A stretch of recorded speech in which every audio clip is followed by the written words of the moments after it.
have you been? I've got to go to Mum's in an hour. I can't take you. I'm meeting some of the fellas down the pub in a minute.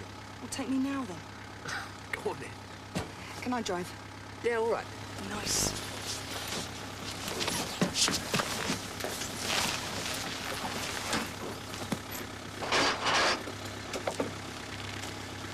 Oh!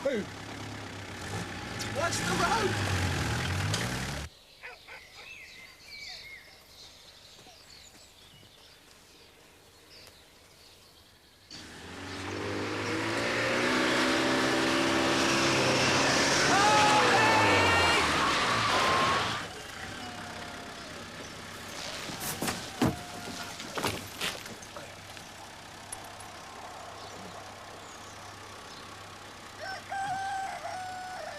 Hey, go and see the boys, Gary. Don't get rat-arsed, right? See the bat now.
I've got to use the phone. It's Joe in.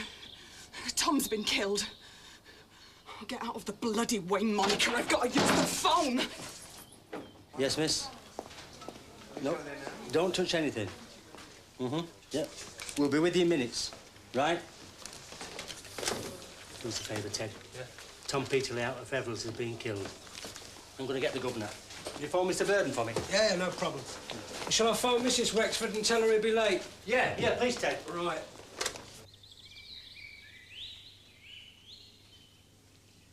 Just come and keep me company till Mum gets back. I'm not going to see him. I ain't going to see him, and that's that. You can't make me. You're always trying to lord it over other people. You're not so pure yourself, are you? Put a sock in it, Monica.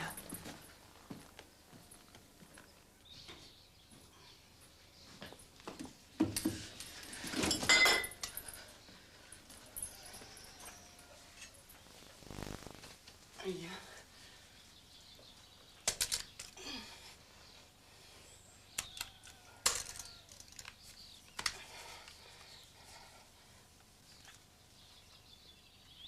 Order.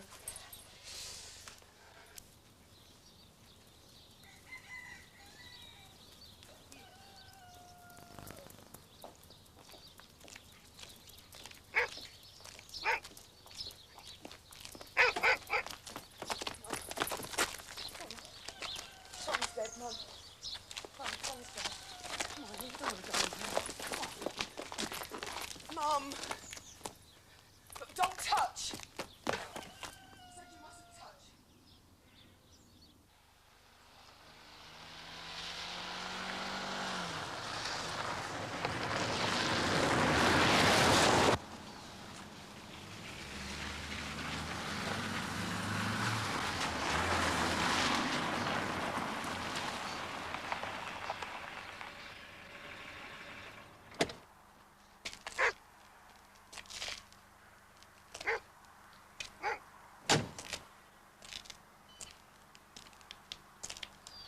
Good boy. Easy there.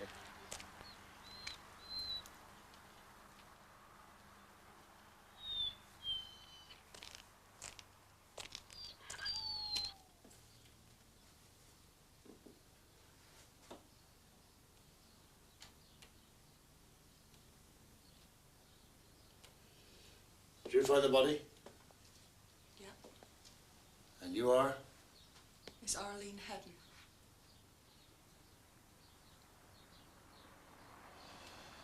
I shall need you to make a statement.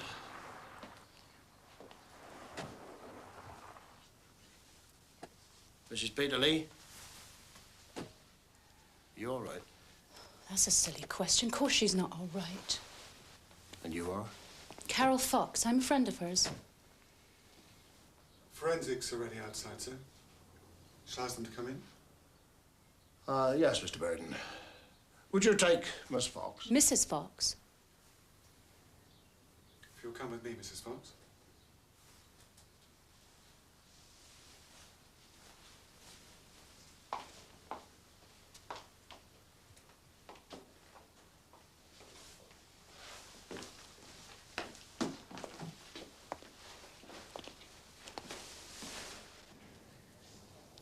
Carol Fox and I pulled her off, and she just started to beat her head against the dresser.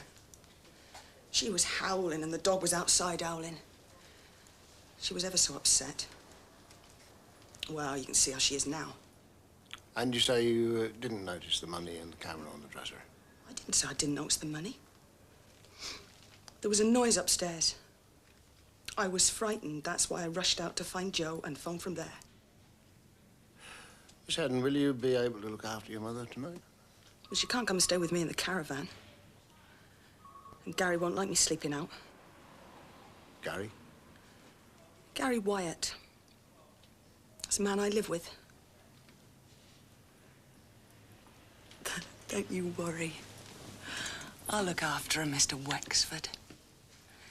We're not all without feeling in the murdering classes, you know.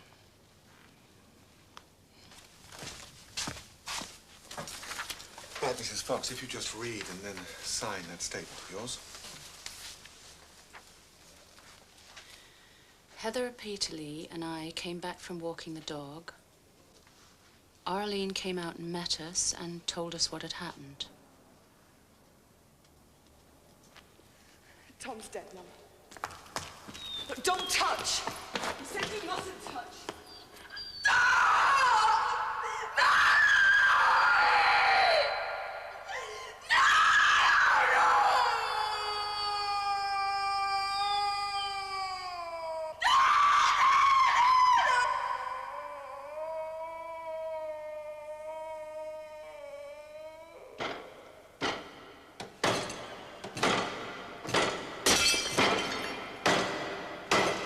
I realize you've had a great shock, Mrs. Peterlee.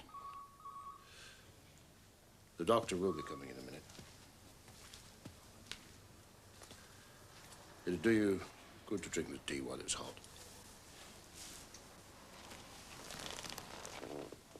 Could you tell me how you got those bruises on your face, Mrs. Peterlee?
Inspector Burton, get me Sergeant Martin, please.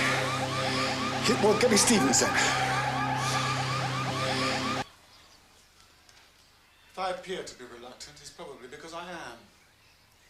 Not your fault. What it is to have a supportive wife. Can you come in with me and tell Reg when he starts ribbing me? I'm such a stickler for efficiency, doing things by the book. I know.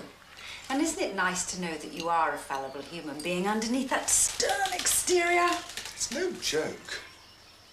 I was on the spot. I was there. And the phone wouldn't work because I'd forgotten to charge the battery. And every other blasted phone in town was vandalized. I bet you don't know what the town's coming to, do you? Wasn't like that in your young day, was it?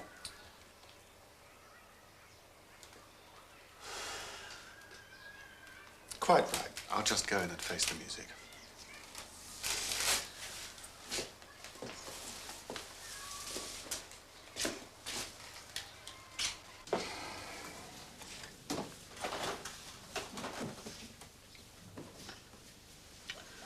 Oh, by the way, you are going to analyse the ashes out of that wood burner for me, aren't you?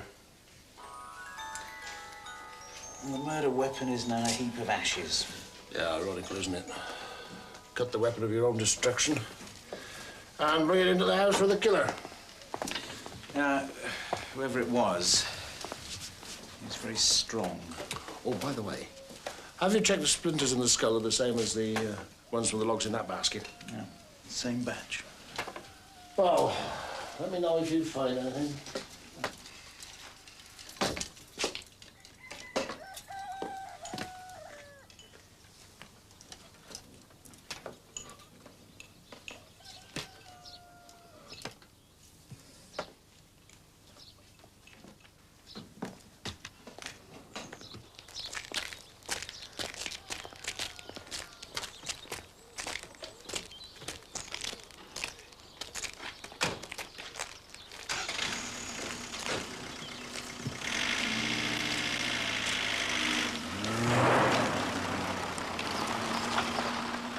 Mrs. Peter Lee, it's brave of you to open the shop.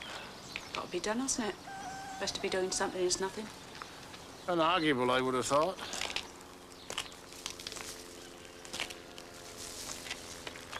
Mrs. Peter Lee, do you feel strong enough yet to tell me what happened on Thursday? Mr. Wexford. Ordered. The girls wanted to keep the shop open, so I told them I'd give them every assistance. Some would have wanted it kept open. One or the other. This is knocked her right out. Well, you can see. Who'd want to do something like this, eh? For a few pounds? Oh. So you think it was the money, do you? What else? I told him once, I told him. Half a dozen times. For the takings in the safe, but no. You leave them lying around. I was that kind of a man. Trusted everybody. Saw no harm in anyone. He'd do anything for you. Help Heather with the dishes. Do all manner of things around the house. Didn't he, Heather? Or so.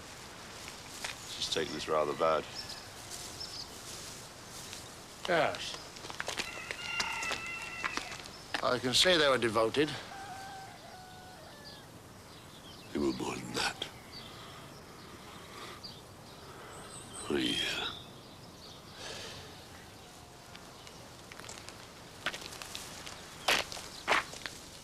I'll call again.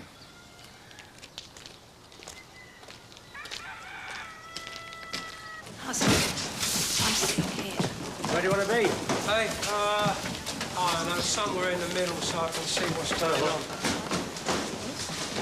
Burton's fit to be tied this morning after missing Hull's offers. What was that, man? Oh, he can think himself lucky they didn't see him. I wouldn't have given much for his chances if they had. It was usual for you to open the shop at 9 o'clock. 9 o'clock. This was Thursday the 10th. 10th. What did you do at lunchtime? Dinner time. Dinner time. Can't be those here. All fresh. And picked by me this morning. Oh. Well, all our vegetables is homegrown. Thank you.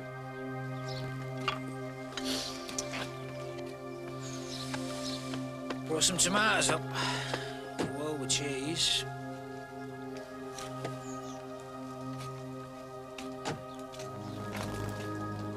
How are you today, then, Monica? You shouldn't be so cheery with the customers. Well, you've heard the expression. They died laughing.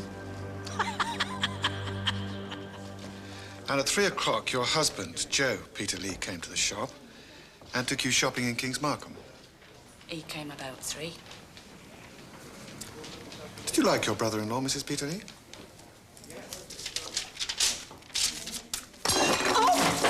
Now see what you made me do! Now see! We've been over it. We've been over it all. She must have wrote it down a dozen times. Don't worry about the coffee, Mrs. Peter Lee. We'll clear that up. Get a cloth. Yes, sir. Oh, no. He says I never spill anything. Upset anything. Never. I stood for a minute looking at him. Then I stepped forward and touched his face. It was still warm. Did you use the phone in the house to call the police? I thought I heard a noise. I was frightened, so I went to Monica's. She just stood there like a cabbage. I had to shout at her before she'd let me in to use the phone. This was Monica. Yeah, that was Monica. I wanted her to come back to the house with me, but she wouldn't. I went back alone. And you waited for your mother? Yeah, I waited for my mother so that I could tell her what happened. And then you all went into the kitchen? Yep. Mum fell down on her knees, took his head in her arms and sort of cradled it.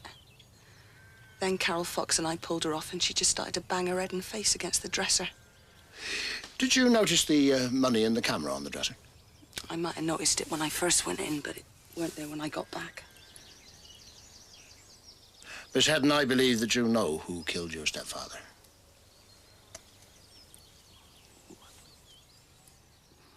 I don't know what you mean. Now, that is unworthy of your intelligence. I believe you know more than you're telling me. I'll come back another day and continue the conversation, if I may. Suit yourself.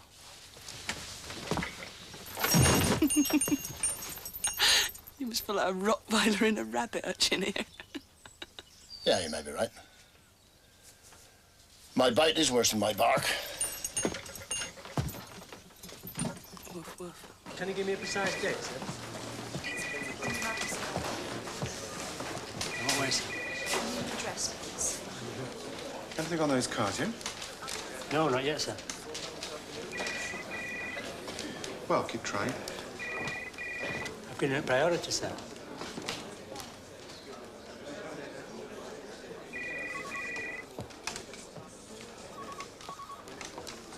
Now, I want this to look really good, because it's going to be brick. When you want it. Yeah. Oh, well, up there, will you? Because we're short of short. Now, come along, put this on. That's right. Oh, over there, the cards. That's right. There. But this is meant to be Mrs. Watkins' store. I don't know where is Mrs. Watkins? No one wants lemon curd anymore. Oh, you do surprise me. I wonder why I hadn't seen it about recently. Now, There we are. Jane, something to decorate your store. I thought that was rather nice. Right. Put that there. That's right. Well done, Nicky. Yes, of course. Big one. Oh, Mark, dear, would you come and help here? Help Nicky. That's right. That's right. Now, how are we doing here? Fine. All right? A moment of your precious time, Dora, when you have a minute. I'll be with you in a tick, Daisy. Right. Okay, can you manage that? Right. Good, that's number 2. That's absolutely... I'm surprised your husband hasn't asked to see me here. I would have thought I was worth an interview at least.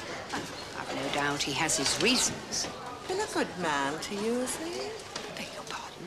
Well, some are passable, I dare say. It's very very sorry to hear about your son. I always thought he was so charming and good-looking.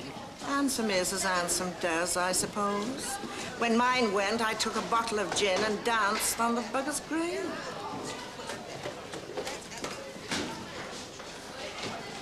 Take no notice, Dora. She only does it to shock. Oh, had a successful day, then. Oh, what was it you wanted, Daisy? Oh, I've got... Instant Centre, can I help you? I'll get you one later. The colour of the car was red. Do you know the registration? You don't mind if I just dot the I's and cross the T's? I'd like to get things straight, sir. Now then, her grandmother told Miss Hedden that her mother wanted to see her about a sweater she's knitting. And you dropped her off at her mother's at about 6:30 and went for a drink with the boys at the Red Rose. Come back to collect her, and the rest is history. Oh, and I see you're a welder, are you, sir? I don't see what that's got to do with the price of tea. I just thought I'd check your times with your employer, sir. Well, that won't be easy for you. I've been unemployed for months.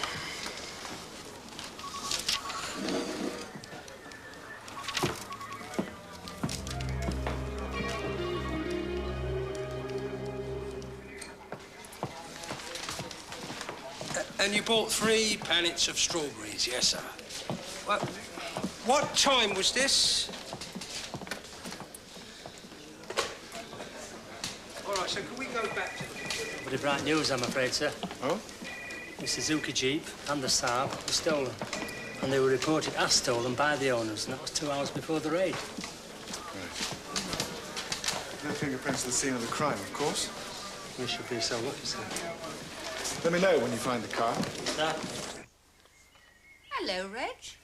What are you doing here at this time of day? Well, I thought I might be offered a cup of tea. Well, you're in luck. The kettle has just boiled. What do you know about the Peter Lees? The Peter Lees. Second generation off the road.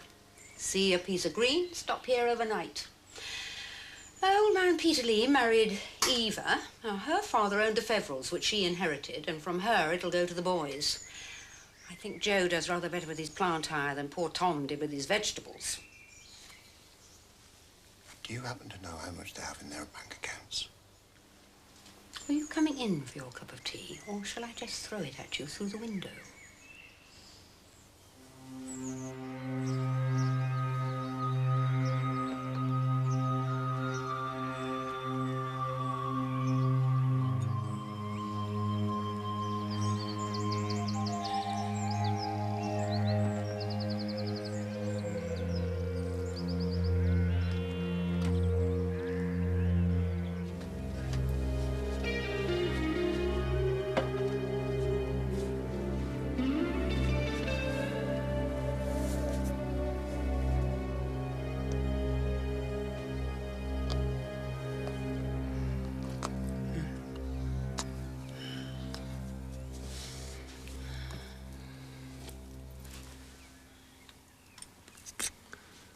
Going down the pub later, Eileen. Do you fancy coming? Yeah. I'd love that. Well, you was especially nice to me this afternoon, kid. You deserve a bit of a break.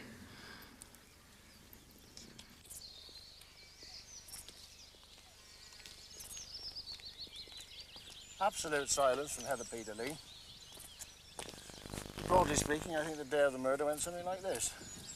On Thursday the 10th, she opened the shop at 9 o'clock, as usual.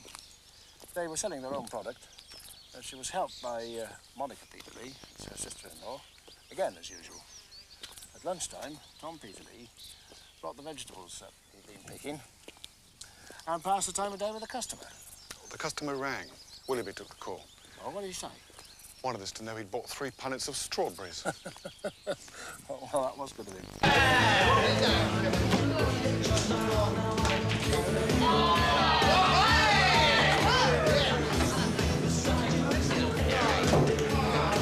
Out of the way, are they? But they usually shut the shop at 5. Tom must have brought the day's takings into the house. According to Joe, he was always very careless with money. They must have put them on top of the kitchen dresser. Why? Because Arlene saw them on top of the kitchen dresser when she found the body. But they were gone when she came back. Yes. Now we're on surer ground. Tom went over to see Carol Fox in her caravan to talk to her about the rent. He thought she was paying too little. She agreed with him. All very amicably settled. What are you implying, Mike? Well, I've never known a tenant ask the landlords to raise the rent before. Have you? No, it does seem a bit odd. But it must have been amicable, because at 6:20, Carol went over and fetched Heather, and they took the dog for a walk. And Tom must have brought in the wood for the wood burner. Why didn't Carol wear her own coat when they went for a walk? She says Heather persuaded her to put on one of hers, but it's only a step back to a caravan. Well, because not everybody is as methodical or as prepared as you are, Mike. Oh, I knew you wouldn't be able to resist it. Every damn phone in the town was vandalized.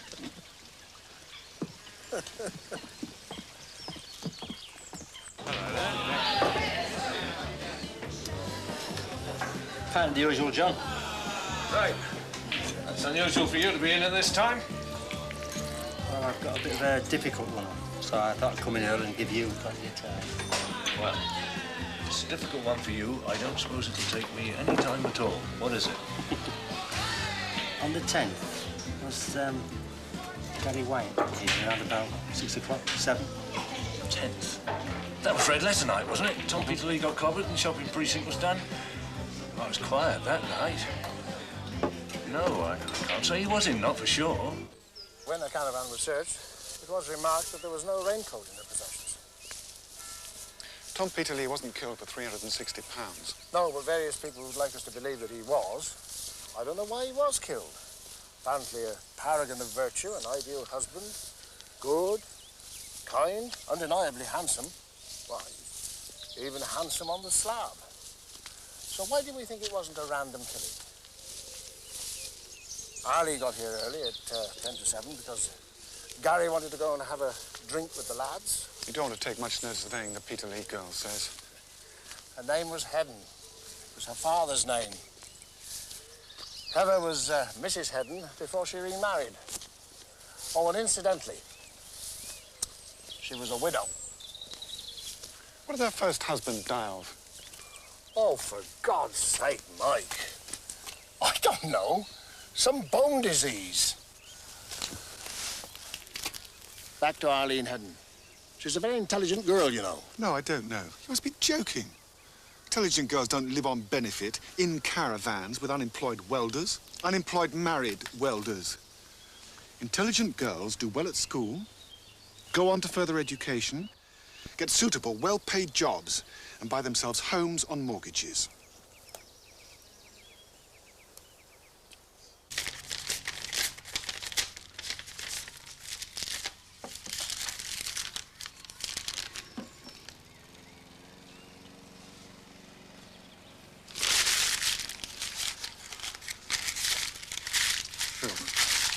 What?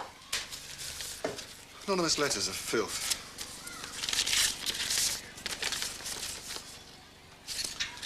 They have the most insidious way of penetrating the subconscious. And then it just picks at you. What does? The filth in anonymous letters. What was in it? Wouldn't repeat it to you. Why? Was it about me? No, it was not about you. But now it's going to niggle at you. You're going to wonder what was in it, what it was about. It's obviously upset you. Don't you think you better tell me what was in it? It's too disgusting to contemplate.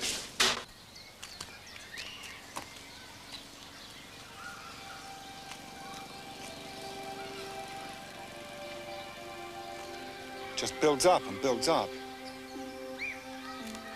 She's gone away for a couple of days. It's probably perfectly innocent, but why didn't she... Did she tell you?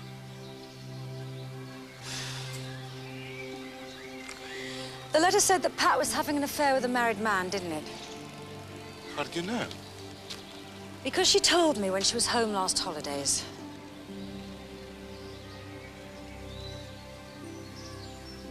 I don't believe it. My daughter does not behave like that. Why didn't somebody tell me? Because somebody felt that it would be better to let it run its natural course and fade away and die. But it didn't, did it? Well, no, it didn't. It could have been discussed in a grown-up, rational manner. She can't do this to me. She just can't do it to me.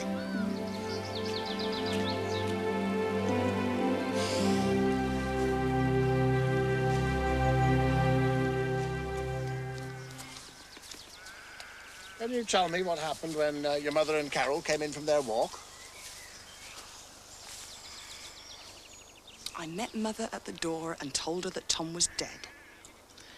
She went into the kitchen and knelt down beside him. She sort of cradled his head in her arms. Carol and I had to pull her off him. She was so upset, she started to bang her head against the dresser. Against the dresser?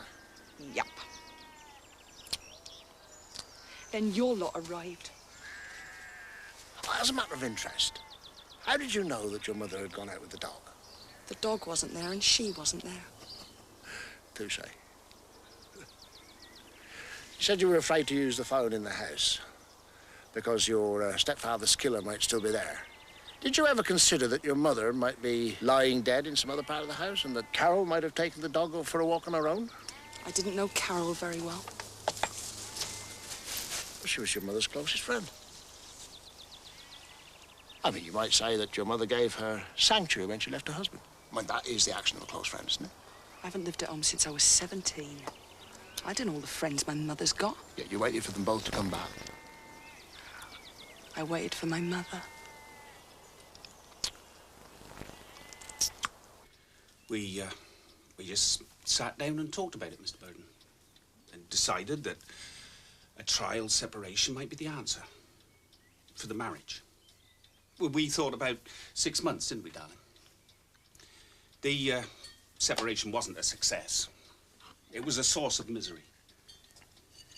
I'm sure Carol would concur with that. Well, it's obvious she does, because we're back together. And this time for good. Hey, sweetheart? Could you just take me over the events of, the 10th, Mrs. Fox? Well, I went over and collected Heather at about 6:20. Did you notice if there was a basket of logs by the door at that time? As a matter of fact, I did. I went over to that corner of the kitchen to get a coat off the hook. Because you didn't have one of your own? That's right. Did you see any money on the counter or the dresser? No, I didn't. When I went in, Tom was drying the dishes. He told Heather that he'd finished the clearing up and she was to go out for a walk with me. I should be so lucky.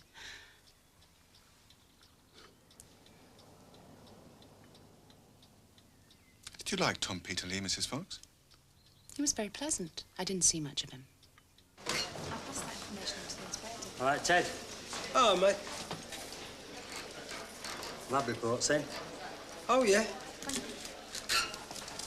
The remains of an animal bone in the ashes. So? Well, from the statement, the bones went to the dog, everything else went on the compost. Yeah, so? Well, what I'm saying is, how did it get there? Oh, yeah, I see. Yeah. Sometimes, Ted. What do you and that Wexford talk about when he comes here? It's always the same questions. He gets on my nerves, but I don't let him see that. So you went into the kitchen, and what did your mother do? He thinks I know more than I'm telling.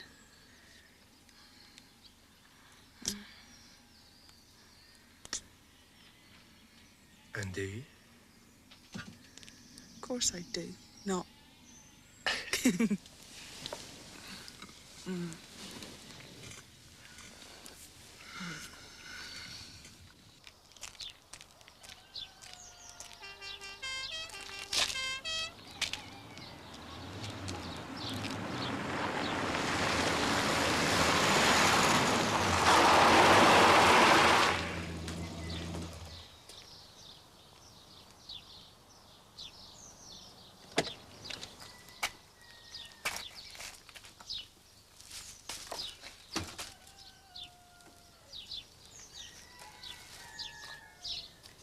too young for you.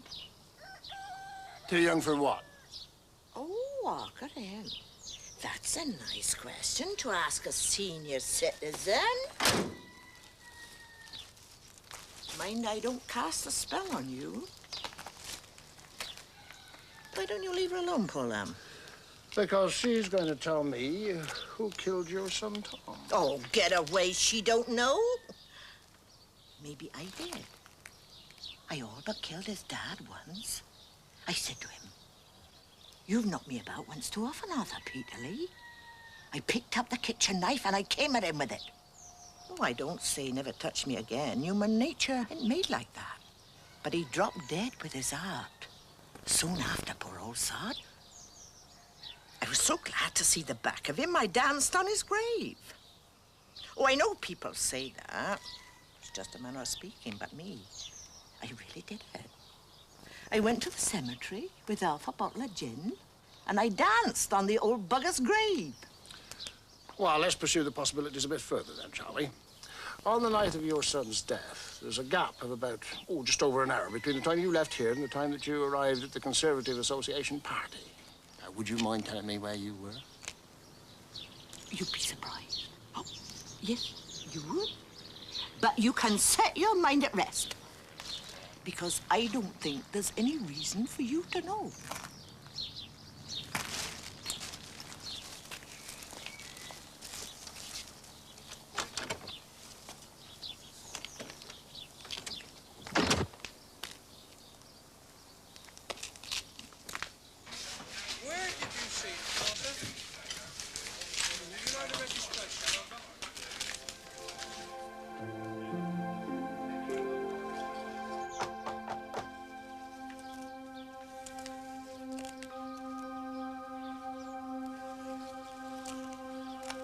Mrs. Peterlee? It's the police. Inspector Wexford.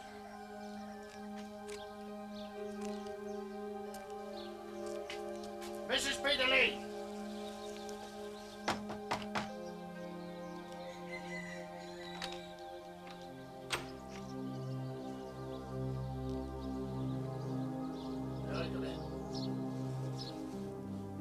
Peace above all earthly dignities.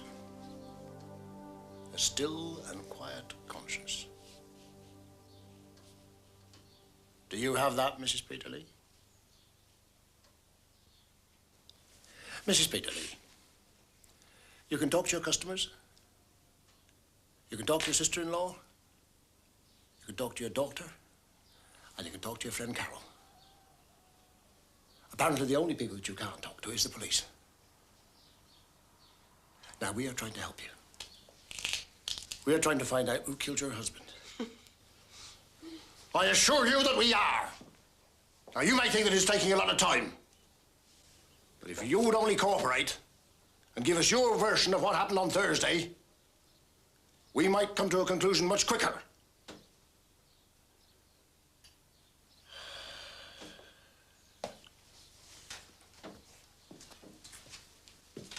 The sooner we do that, the sooner you'll be rid of us.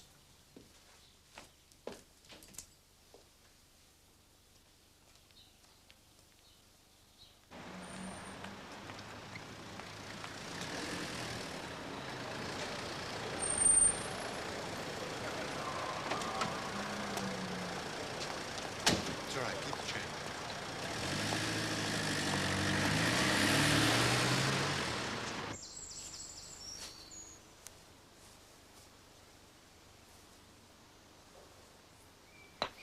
The individual wants normality, usually in groups, however small. If that normality is suddenly and violently removed, the mind of the individual has to make an adjustment. Can it do it? In the case of Heather Peterlee, the answer is no. But physically, she's strong and healthy. When you say, usually in groups, however small, what do you mean? Well, nobody is so individual that he or she doesn't have to relate to some group or another. The family and childhood, then school, work, leisure, and so on. The rebel works to persuade others to join his group and his way of thinking. So otherwise, Heather Peterlee is strong and healthy. No, certainly she's as strong and healthy as me. You could be that strong and healthy if you just lost a little weight.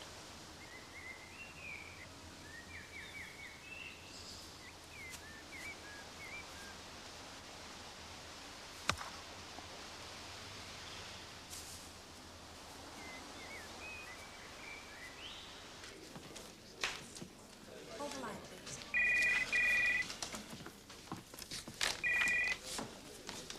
There's the bare bones of it. If you don't mind a bun, sir. I mind it very much, but it's very bad. No.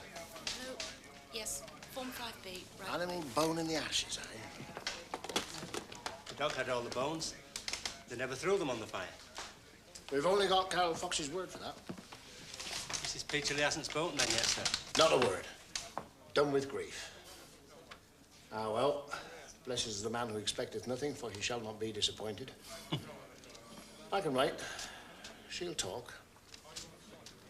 Any news on the ram raid cars? Oh, no, not yet, sir. But these people set up a pattern. They'll come tomorrow. Sure as eggs is eggs.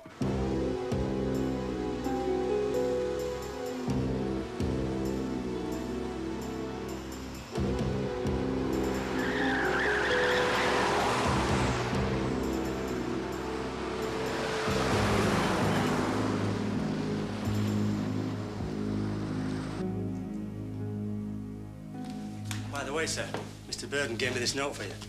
Oh, thank you. Could I suggest that you go home, sir? It's getting very late. Oh, yes, of course. Yes, I'm sorry to have kept you. No, off you go. No, I have a little thinking to do. I'll look up. That's not my point, sir. What I meant was... Good night, sir.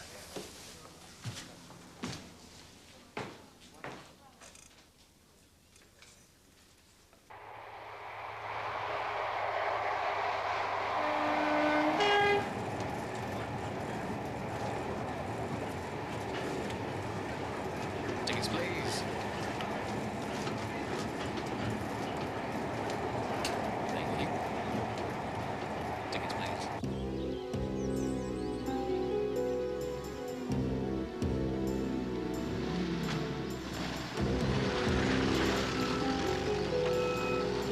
Hello, darling, it's me. Yeah, I missed the 5,000. 6:15 at the moment. Should be home about 7:30. Okay.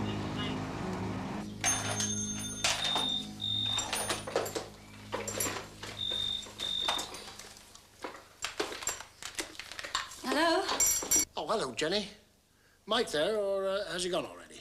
Well, he can't have gone. He hasn't been home yet. Why, did you send him somewhere? No, it's just that he left me a note saying he was taking a couple of days of the leave owing to him and he'd gone to see Pat. Oh, no. I was afraid he'd do something like that. He must have left straight from the office. Was it something important, Reg? No. No, it'll keep till he comes back. Okay, bye. Bye, Jenny.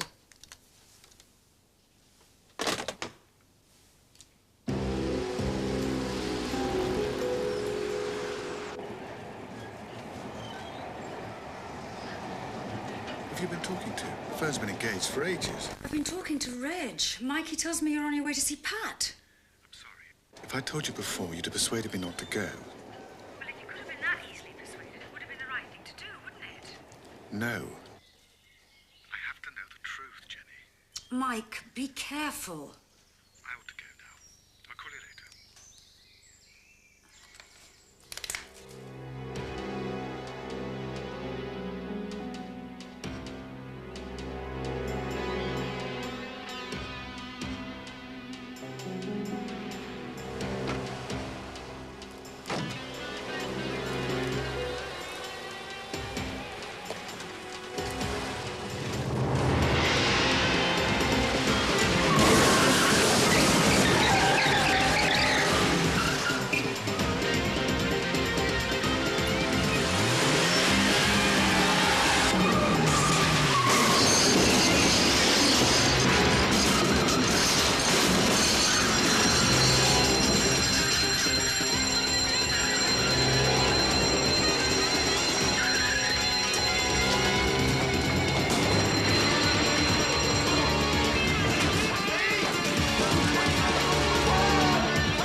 industrial estate. So what do you want me to do about it? Ooh, don't answer that. We're getting the tea, folks. Come on, let's go.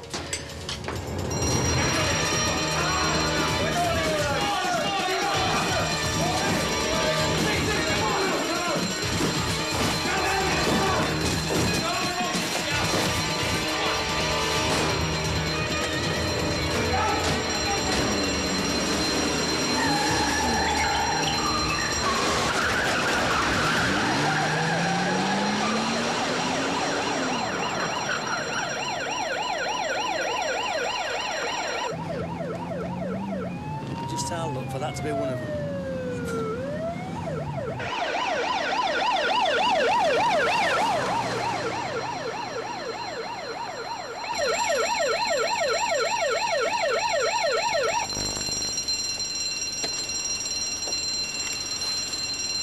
I've always hated that phrase. Better late than never.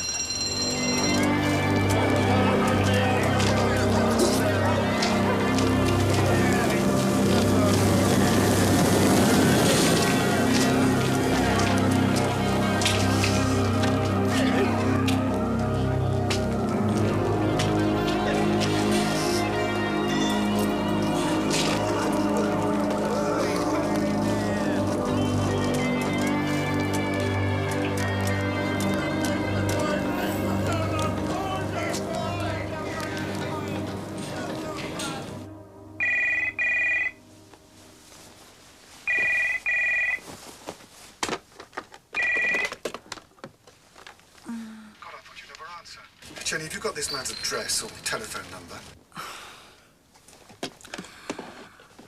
Mike, it's 3 o'clock in the morning. I don't have the number. Darling, what are you doing?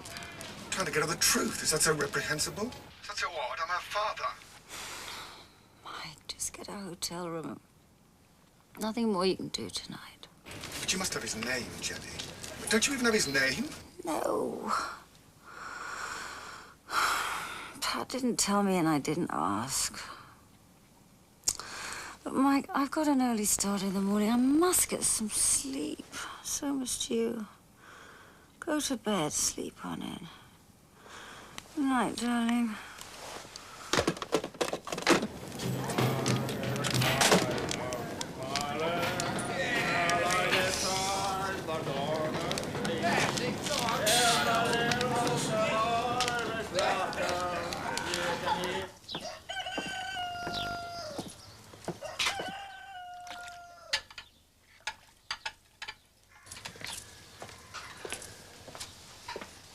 Ah, good morning, Mr. Peter-Lee. Can I give you a hand?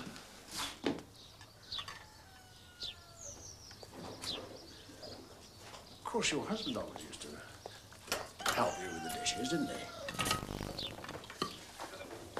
he? He put the money on the shelf and then the camera on top of it. The camera was to stop the money blowing away when he brought the logs in.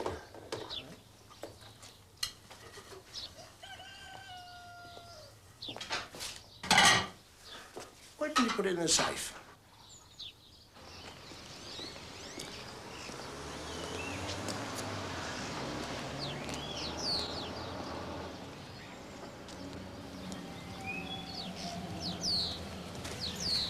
Dad! What are you doing here?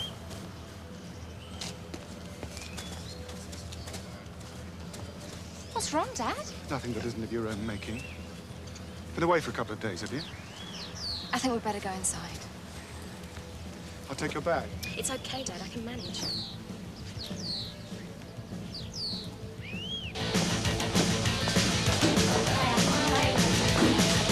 Coffee? Hiya.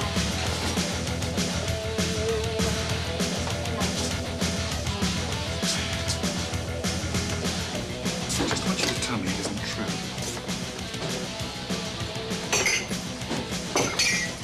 I'm going to have a cup of coffee, Dad, and I'm going to make you one. Because if you need it.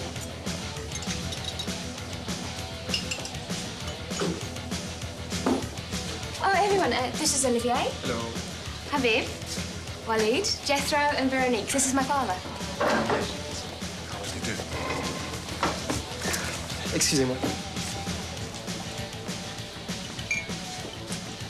I've been trying to phone you for the last 36 hours. There was no answer. No, there wouldn't be. I wasn't here. I don't want any clever remarks. I don't want any evasions. I just want to hear you say that it's true. Milk, Dad. I called early because I didn't want to interrupt you in shop opening. Oh, I'm glad to see you're eating. You know, some people get silly and they don't eat.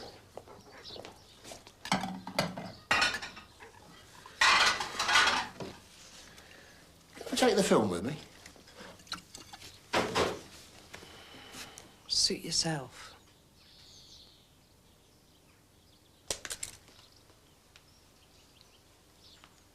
Keen photographer, was he? You know perfectly well what I'm talking about. You've been having a hole-in-the-corner liaison with a married man. What, can you deny it? A hole-in-the-corner liaison? No, I don't think that's what I've been doing. Oh, don't add insult to injury by lying to me. You told Jenny! And Jenny told you? Of course she didn't. I got a letter. You went to the Feverels because you had to collect a jumper that your mother knitted. That's correct. And you went early because Gary Wyatt wanted to go and have a drink with his friends. I went to meet them. I don't know if he had a drink with them. He was driving. You know, I only have your word and his that he dropped you here and went straight away. That's right.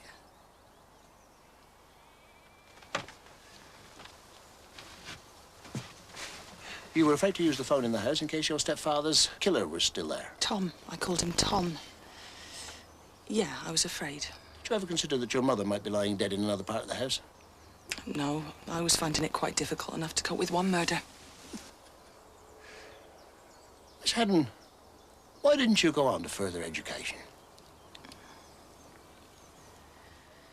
My dad died and she married Tom. I don't say we're scraping or doing without to send you to dental college. But we are making economies. As you know, I was never convinced that dentistry was the right career for a girl. I mean, it's a very long training, and the sooner you've finished, and you'll be wanting to settle down and have a family. It doesn't really work like that anymore, Dad. Apparently not. Apparently, all the standards and values your mother and I tried to instill into you have gone for nothing. What's his name?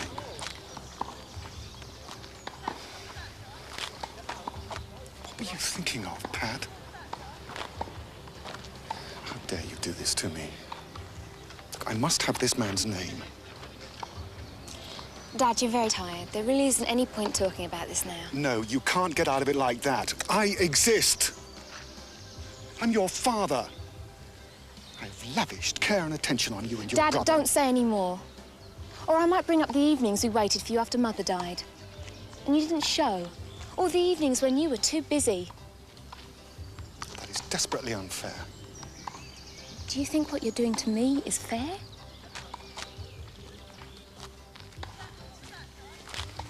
You've got a good brain, Miss Haddon. And a better figure. And a better memory than you let on. Was it the wall or was it the dresser? It was the dresser. And you did notice the camera on it, didn't you? I can't say if I did or not. Now, you're playing semantics with me. Or I could be dead stupid. Or dead clever. Or dead clever. I wonder just how clever you are being. I waited for my mother to come home. I wanted to tell her what had happened.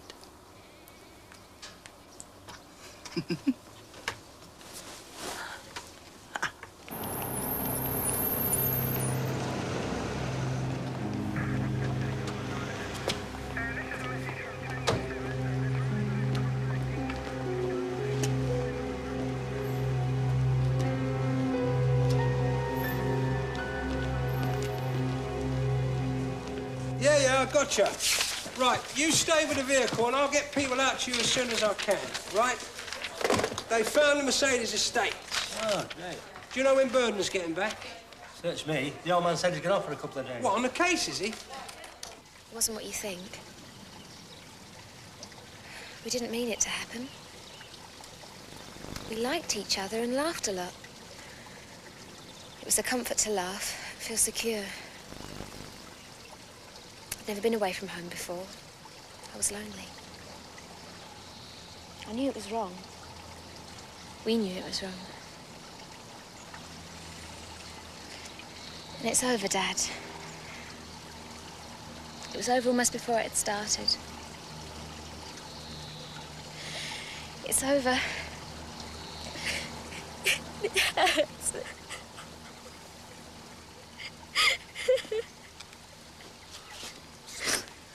Sorry.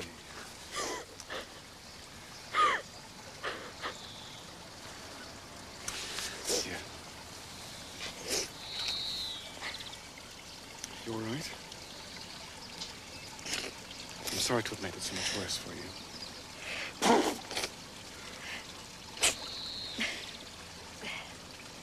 At least you can still cry on my shoulder. Last time was when Mum died.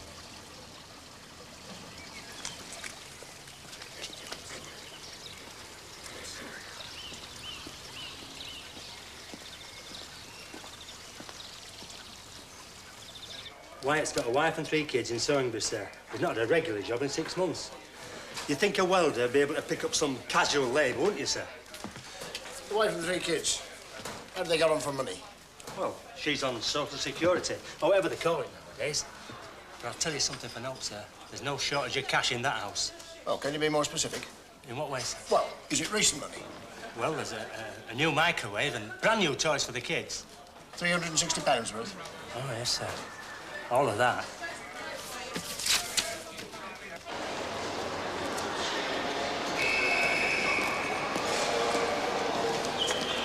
I'll tell Jenny you're all right. Jenny knows. She knew it would finish. All she had to do was wait. Feminine intuition. No, just being practical about it. I made myself look pretty silly, haven't I? 24 hours ago, you'd have said, I've been made to look pretty silly, haven't I? It's nice to know I'm not too old to change. I love you, Dad. You mustn't change too much. I shan't know how to deal with you. Keep in touch.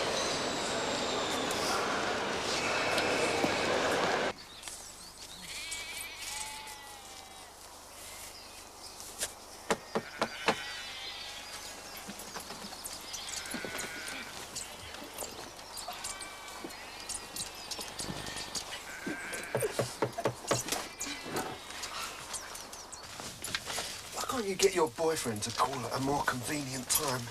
Adds to the excitement, doesn't it?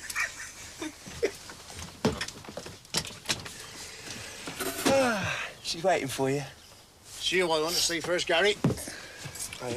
You ready to tell me what you were doing between 6:45 and 7:30 on the night that Tom Peter Lee was killed? I was in the Red Rose. Nobody remembers seeing you. That's their problem. You visited your wife and kids lately? No, I haven't. That's none of your business if I had. She's got a lot of new equipment, new toys for the kids. I thought you might have come into some money. That's a laugh. You got a grudge against Tom Peter Lee? Oh, yeah. He wouldn't give you the caravan the Carol Fox is living in. Didn't approve of you, because you left your wife and children. That's the pot calling the kettle black. What does that mean? Nothing. It means nothing. Now, if you'll excuse me. Yeah.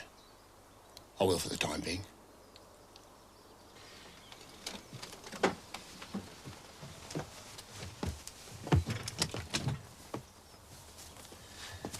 What did he mean by the pot calling the kettle black? There's a sort of saying, isn't it? Like, if the cap fits, wear it. You will tell me what you know in the end, Miss Haddon. I know you will.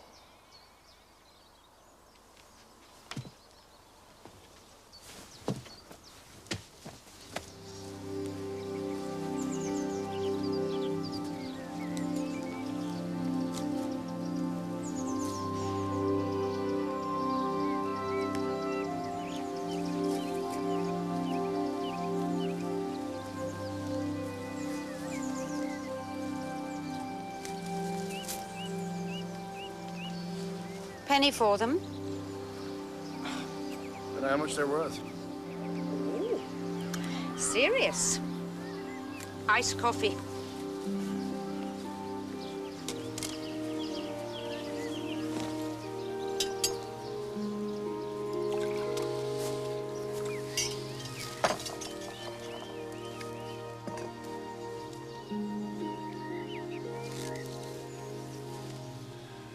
She knows more than she's telling.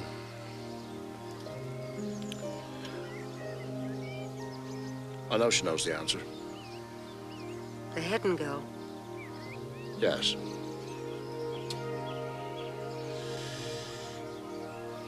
Am I obsessed with it, Dora? With what, Reg? The thought that she has the answer. Well, only you can make up your mind about that. The trouble is, Reg, that you always get so interested in people. Is she an interesting girl, Reg?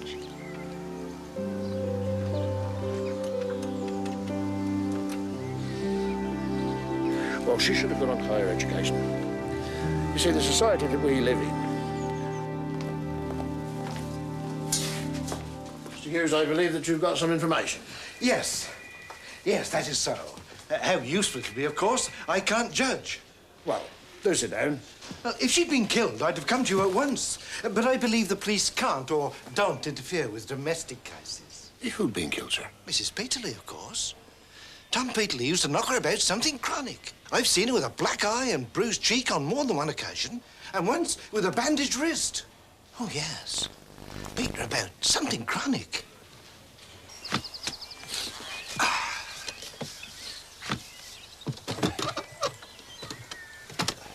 Morning, Mr. Wyatt. You just off to work?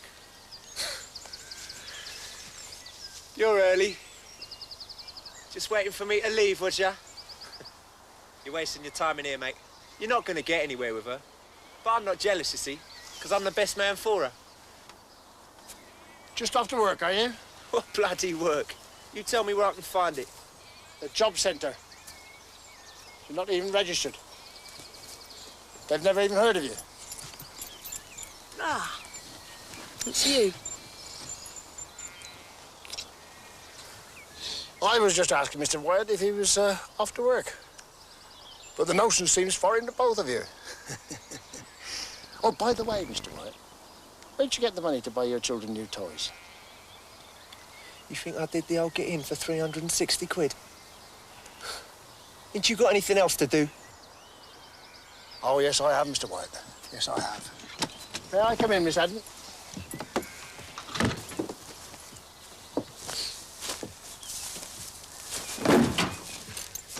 Did you see your stepfather that day? I always called him Tom.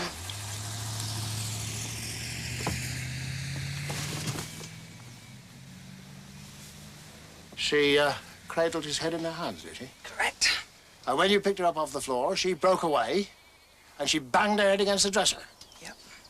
And did she bang her head against the dresser in June, Miss Haddon? And did she bang her head against the dresser in September? And what about her bandaged wrist? She must have hurt it.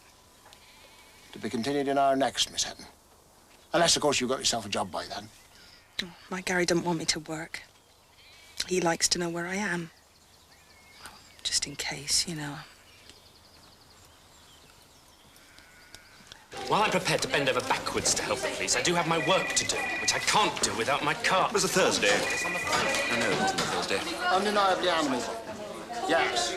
Well, the bowls for the dog and the veg on the compost. Thrifty. It was in September when the wrist was bandaged. As soon as forensic have checked the vehicle, you can have it back. Where?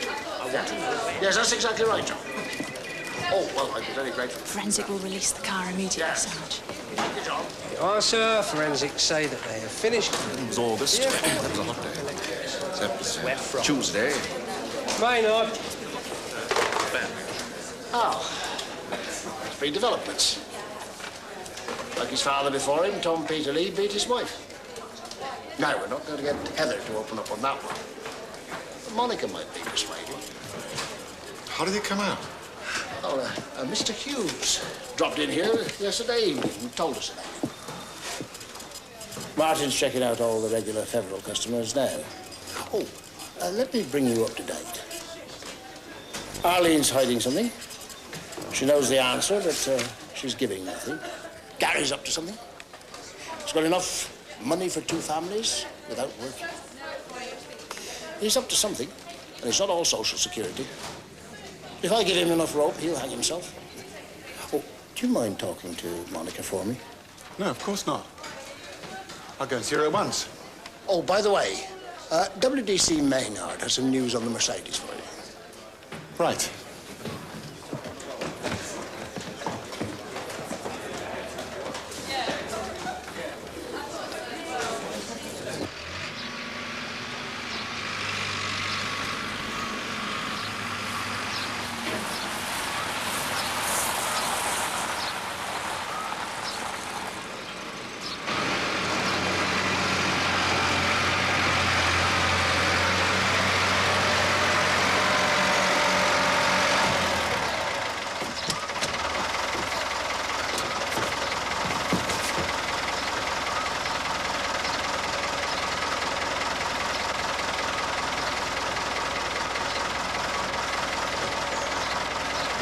I don't know why you can't leave folk alone.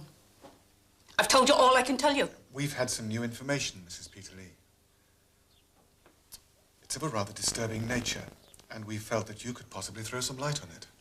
I don't see how I can throw any light on it. Perhaps when I've told you what it is. We have good reason to believe that on occasion, Mr. Peterlee beat his wife. You have no business bursting in here asking questions like that, do you mean? You've no call to do it. Might take it that he did. I don't want to talk about it. Do you hear me? I don't want to talk about that. You can't make me. I don't want to know.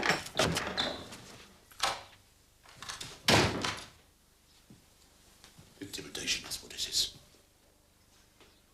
What right you got to come into my home, interrogating my wife?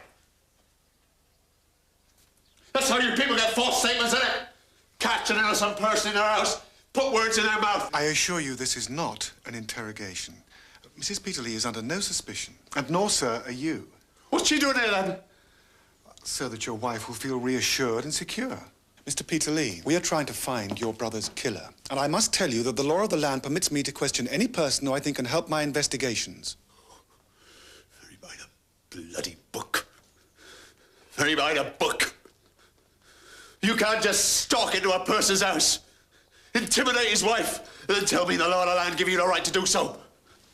Would you mind answering the question for me then, Mr. Peterlee? I've told you. My brother was the gentlest man you could ever wish to meet. He did everything for Heather. With a Sobo. Oh, yes, he did.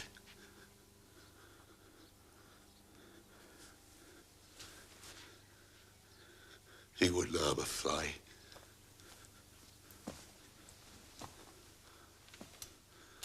If that answers your question, get out of my house. I think the law of the land gives me that right. It's my property. Get off it! Well, thank you both for your help.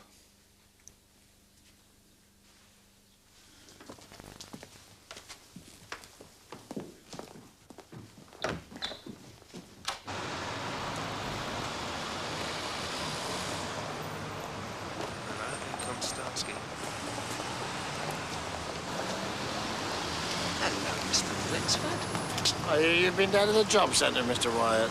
I think our police are wonderful, Mr. Wexford. Nice one, Gary. Where did you say this was? Yeah. Right, I'm very grateful to you, sir. Yes, thank you.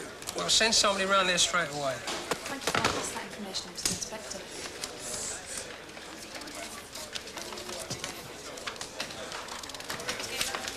Yeah, I think this should interest you. It's all right. All that doing her own thing. Go on, then. Thanks, Sarge. Right, Betsy. Hey, they look fresh. Save me some of them. Oh, yeah.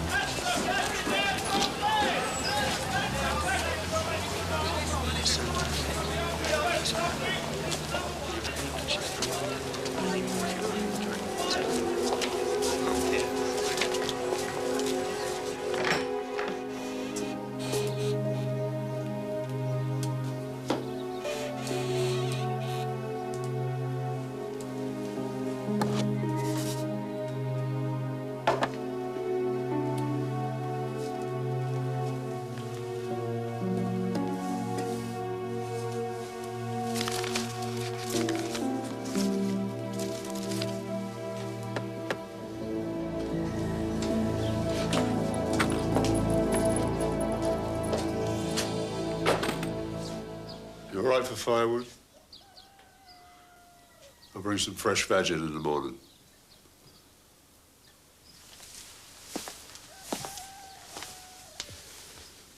You better put that in the safe, Heather. I will. Thanks, Joe.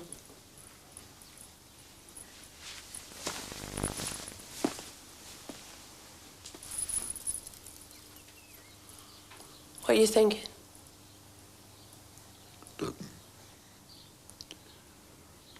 See ya.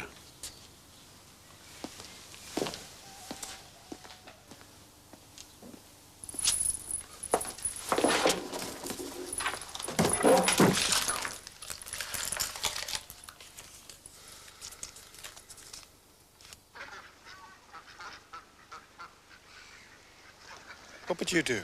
I wouldn't have got myself into that position in the first place.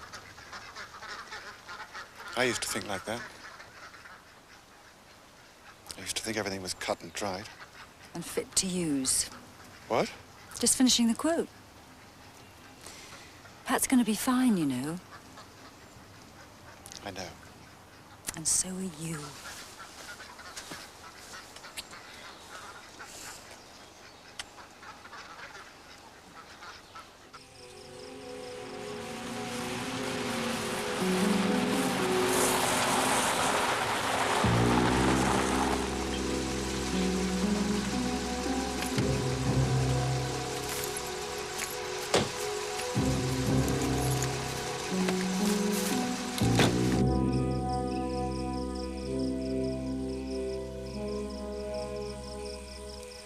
One of ours.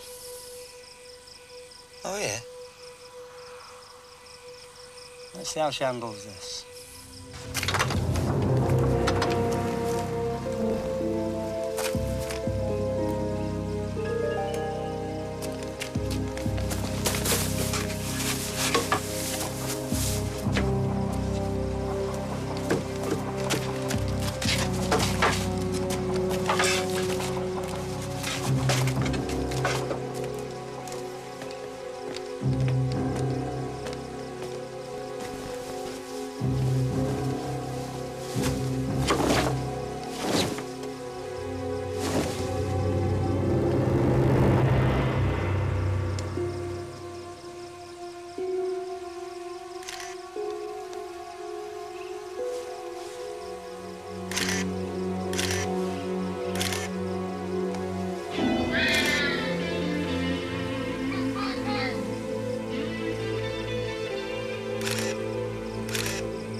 You were going to tell him, weren't you?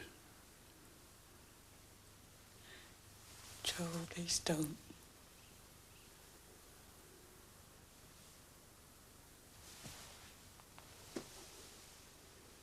You were going to tell him about our little fun and games.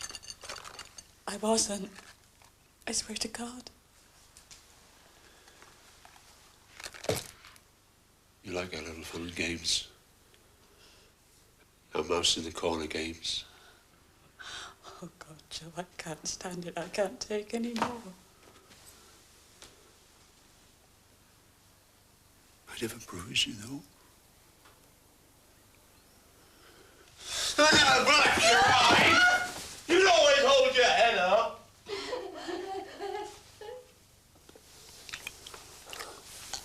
But you gotta learn. of the family, must you? No, Joe. It always give you a sporting chance. I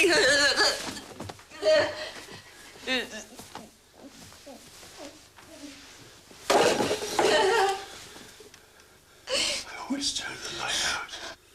Don't put the light out, Joe. Please, don't put the light out.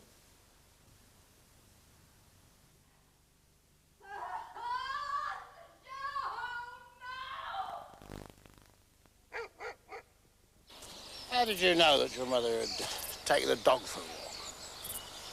Because she wasn't there and the dog wasn't there. How did you know that Carol Fox hadn't taken the dog for a walk? I don't know Carol Fox. I thought she was your mother's best friend. I haven't lived at home for years. Did you see your stepfather that day? I called him Tom. I'm told they were a happy couple. I haven't lived at home for years. And she argued with him. Did he react by hitting her? Was that his way? Did she protest about his raising the rent for her friend Carol Fox? Is that why he hit her? She banged her head against the dresser. He hit her! She argued with him about the rent. She turned on him, and he hit her. Carol was his girlfriend, you ninny. What do you mean by that? What everyone means. His girlfriend. His lover. He never laid a finger on me. We have information from your customers that you were often seen badly bruised in the last years. Gossip. You don't want to believe everything you hear. I sometimes get a bit of an infection. Makes me fall over. Did you go and see the doctor? No, I did not. You didn't ask Carol Fox to come and live in that caravan, did you? A friend of Tom's told him she needed somewhere to live when she left her husband. And you didn't object? Why should I object? They were lovers. First I've heard of it. There's not much point in denying it, is there? I'm surprised you didn't give us that information, Mr. Fox. Oh, he's ashamed. Thinks it's a reflection on his manhood or whatever. I told him. They're bound to find out. You can't keep a thing like this dark. So why bother? I take it then that his visit that evening had nothing to do with raising the rent. There's nothing I can add to this discussion, so if you'll excuse me, I'll go and put the kettle on. Funny man. He can't bear to hear about it, but he never stops asking me to tell him the details. Bit of luck, really, sir. I just popped into the Red Rose and bumped into an old friend of mine. It seems he's been left out of his share of the first ram rent. Did he say why? As far as I can make out, he'd been calling on the wife of one of the other parties. And umbrage had been taken. I think, actually, he'd been given a good walloping. Anyway, he was ready to talk. He took me out, showed me the hidey hole. And then DC Maynard came in. I was able to get some shots of the stolen goods, sir. Very exemplary work, if I may say so. How did you get these? With a ladder. Very good. Well done. Dear Mrs. Fox, I find it very difficult to believe in this friendship between you and Mrs. Peterlee. Taking the dog for a walk, all chummied together.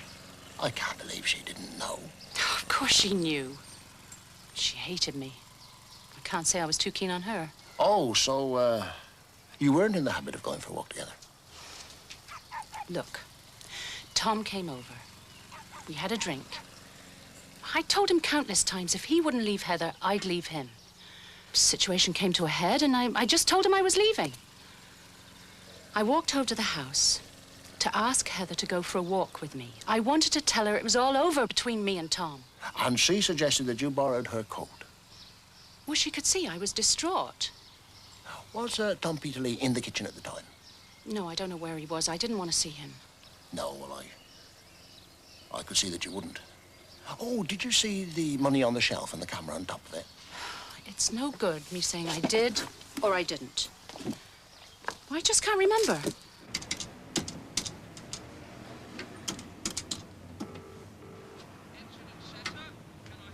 Yes, can I speak to Sergeant Martin, please? Quickly.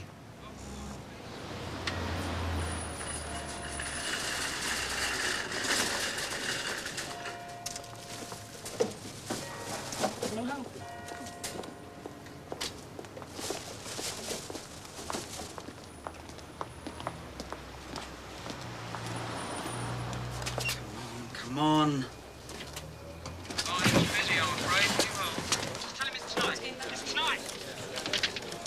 Come on, lad, you don't understand. Give us a break. I want to make a call.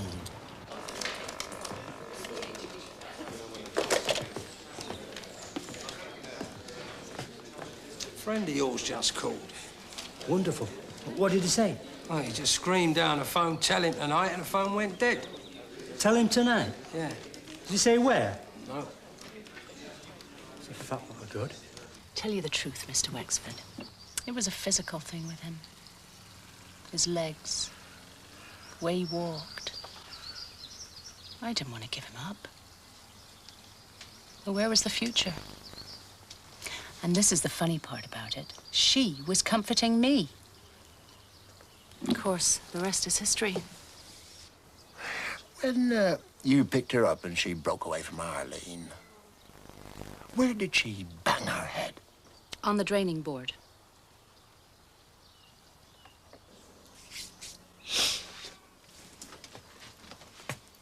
Always the same questions. Yeah. Ah, it's a bit of fun. I think I learn as much as he does.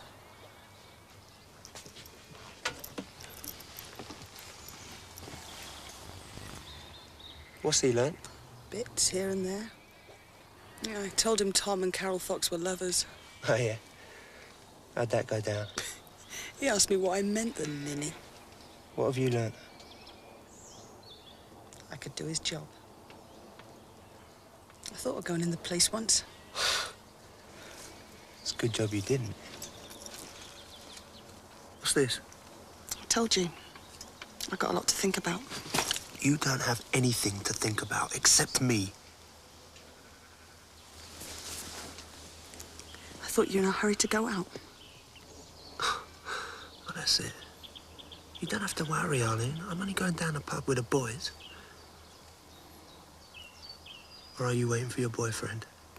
No. You want to be very careful what you tell them. Do you understand me? I think I might just tell him what he needs to know. About your mum and Tom? Could be.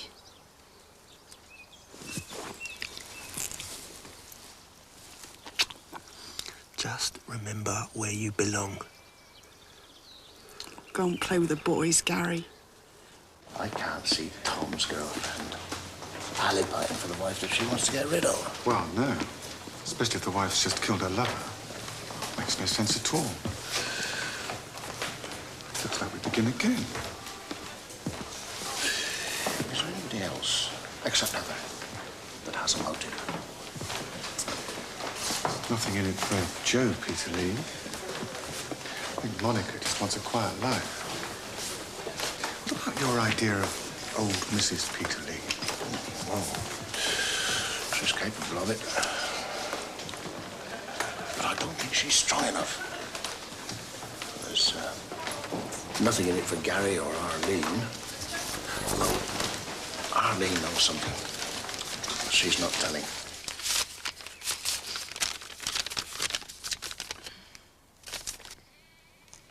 We're back to the unsatisfactory theory of a murderer going about the countryside, murdering people for 360 quid. You all set for the next family? Plans are made. Everything's in place. All I need now is the vital information where. I know when. If Martin's man is right. Well, I'll leave it to you. The waiting's the worst. You got your phone?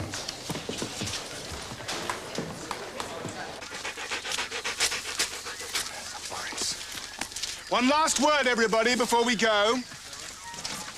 Radio silence once we get in the area. So everyone acting on their own initiative. And you know the place, and you know your routes. And don't forget, they could be dangerous. Now, any more questions? No, sir. All right, let's go then. Come in.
You have the right to remain silent. Anything you...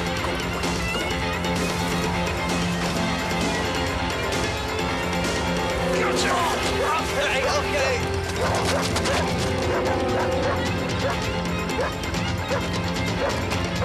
Keep on my way. Come on in.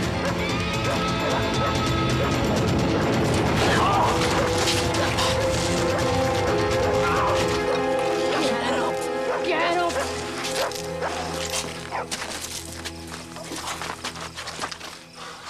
Better than working, is it? That's it. You did pretty well there.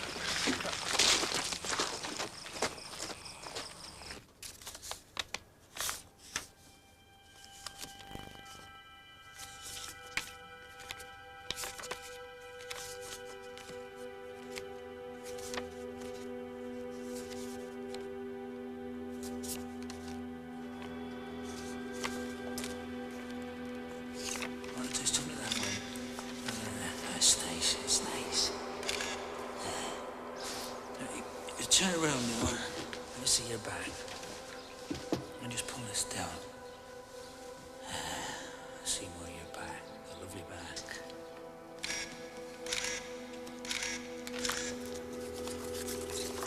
I can't stay with you if you don't leave her. I got uses for her. I don't have for you.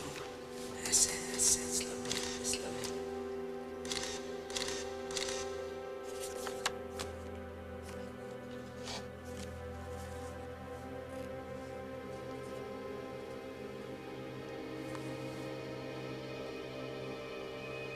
Vegetables on the compost and bones to the dog.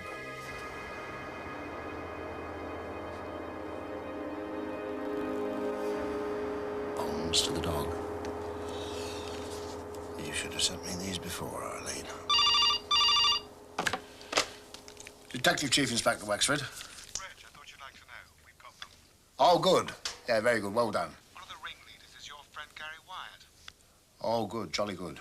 Yeah. Oh, Mike, get over to Heather Peter Lee's house as soon as you can, will you? Statements to be taken here. Yeah, of course there are. Very good. Well, thanks, Mike. I'll see you there as soon as possible. I can't remember. I can't remember nothing. He was hitting you. He never hit me. Never.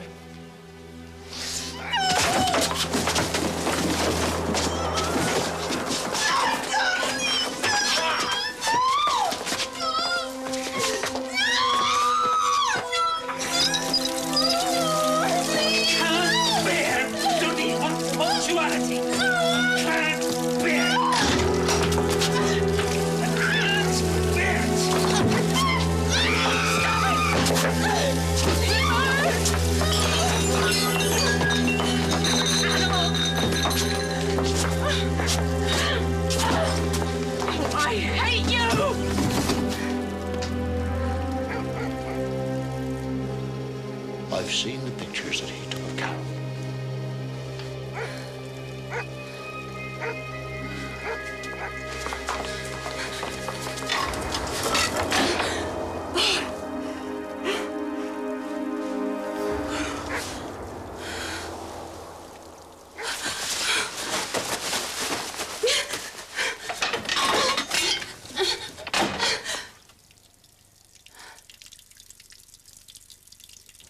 Why are you protecting her? Because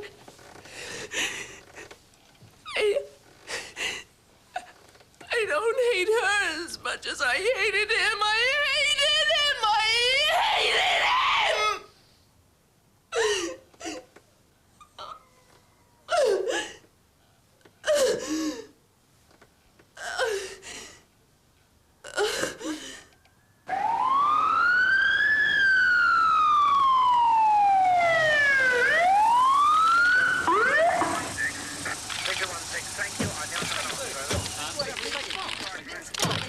Cover her head and straight inside. Mrs. Fox, please. Please, Please, Inspector. how would you talk to us? Mrs. Fox. A few words for the record, sir. Mrs. Fox. Inspector Burton. Mrs. Fox. Carol.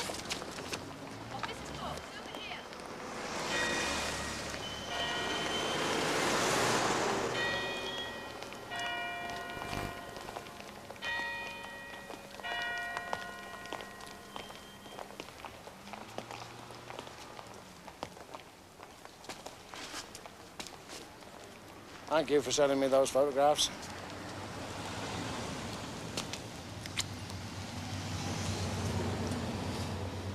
You know, you could start again while Gary's away.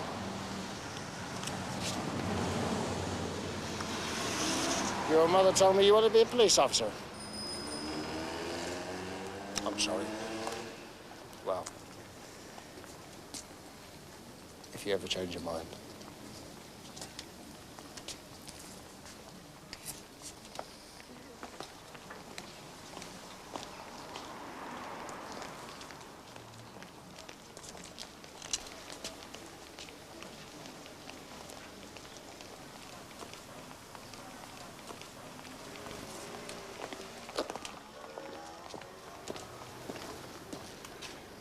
What are you looking so pensive about?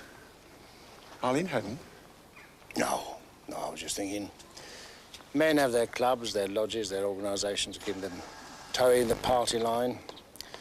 There's a pull in the great sisterhood of women which, well, we just can't fathom. Excuse me. You're blocking the pavement.